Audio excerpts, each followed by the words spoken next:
What's up? My name is Ashton Francis and welcome back to another episode of Film Fit. Today we're going to be talking about shot composition. When you're making your films, there's a lot that goes into it, and one is how you compose your shot, how it's set up. To one single frame, there's a lot that goes on. There's a plane of things. There's a three-dimensional image that you have to put on to a 2D screen. So there's different things and different tools that you can use to take that flat 2D image and make it three-dimensional, creating that cinematic look.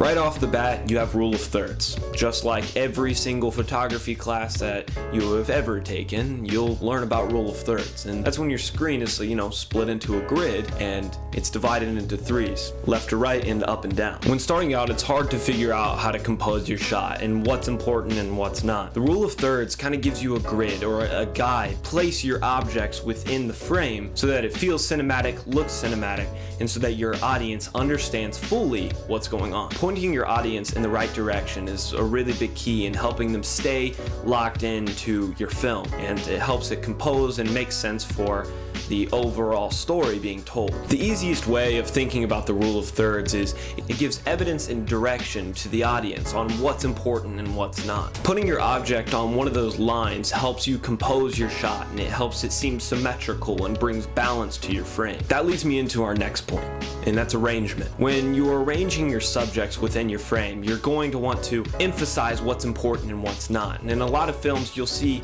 things made bigger or more dominant in the frame, making them more important so that your audience is led to what's important and what's not. So you'll see sometimes shots, people sitting down versus standing up. Those people standing up and bigger in the frame or closer to your lens are going to seem and appear more important to the audience. When you're thinking about arrangement, there's a few things that also play into it, and that's depth, and that's your depth of field. Your depth of field is your length of focus, or what's in focus and what's not. Like in this particular shot, the depth of field is super tight. As you can see, I'm really in focus and everything in the background is super blurry, therefore pointing you in the direction of what's important and what's not. If I step out of the frame, you see that looks important. You're no longer focused on me for a second because that was in focus. The term depth of field comes from the idea of you're breaking apart the depth within the field. The frame that the audience is looking at is called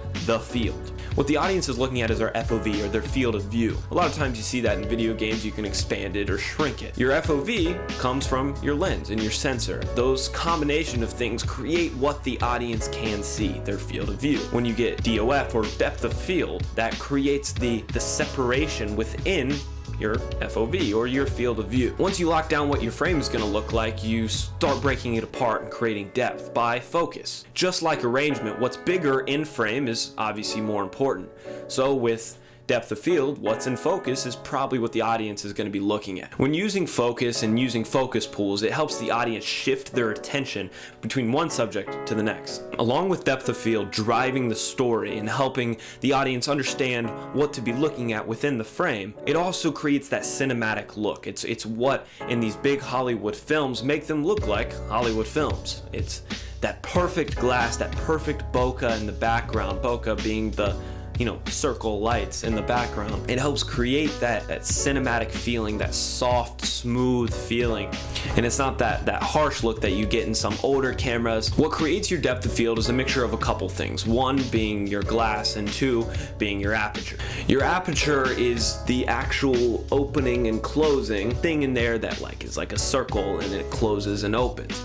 You see people talking about 1.8 lenses, they get really excited because it has a 1.8 aperture, meaning the depth of field is shorter, or nice bokeh. One of the key things when composing your shot is the 180-degree rule. Again, I'm sure you've heard of this, but it's when your camera follows this, there's an invisible axis line that if you cross over it, you could run the risk of disorienting your audience or confusing them. Following the 180-degree rule, you're cutting back and forth within this field, and you don't cross over this invisible wall. And then if you do, a lot of times though, you do see in movies when they do intentionally break the 180-degree rule, you do see where that disorienting feeling comes into play. The 180-degree rule helps you follow eye lines. It helps you understand where things are in relation to other things within your scene. If I have a shot and my audience is looking in one direction, but I flip my 180 degree or if I cross that invisible barrier, I'm now confusing the audience on what I'm looking at because the direction in which they're appearing looks different. One more important thing that can help you create and craft your cinematic frame is leading lines, and it's exactly what it sounds like. It's parallel lines, sometimes just one line or even perpendicular lines that will help you lead your audience in the direction of the subject, so you can have two parallel walls that lead you to what's important at the end of the hallway. You're combining arrangement, rule of thirds, depth into one shot when you have that leading shot to what is important. Everything comes into play there. The leading lines physically have directional arrows pointing you in what's important and what's not. Right here you see an example of leading lines. You see the waterway lead to the structure in the background. Though there's other things happening in the frame, those directional arrows, or the natural guidance to the subject, helps you understand on what and what isn't important in the frame. So that's all I have for this episode. I hope you guys enjoyed. Make sure you like, subscribe, comment, share the video. Go ahead and leave a comment down below on what type of content that you guys want to start seeing within the future. Stay tuned for next week where I learn how to juggle a cactus.